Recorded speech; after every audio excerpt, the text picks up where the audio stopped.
U.S. fires 14 missile exploding Iranian military base in Syria. The United States has carried out the most extensive strikes on Iranian military bases in Syria ever.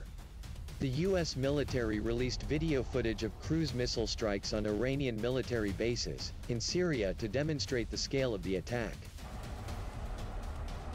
According to preliminary data, in total, at least 14 missile strikes were carried out on the territory of Iranian military facilities, as a result of which several military warehouses, barracks where members of pro-Iranian groups in the Iranian military were located, a field headquarters, a training base, etc. were destroyed.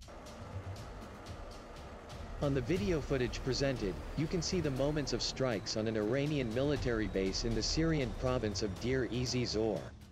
Multiple strikes were brought down, apparently by fighters from the airspace of neighboring Iraq. How many combat aircraft took part in the attack is not specified. However, judging by the number of strikes, we are talking about at least 4 fighters of an unknown type. At the moment, it is known that at least 14 Iranian military personnel, as well as about 24 members of pro-Iranian groups, were eliminated as a result of the attack. The scale of the strikes turned out to be so serious that a huge zone was literally erased, while such large-scale strikes by the United States against Iranian military facilities in Syria had not been delivered before, even despite a much larger confrontation. Is it true? What do you think? Let's war on comments.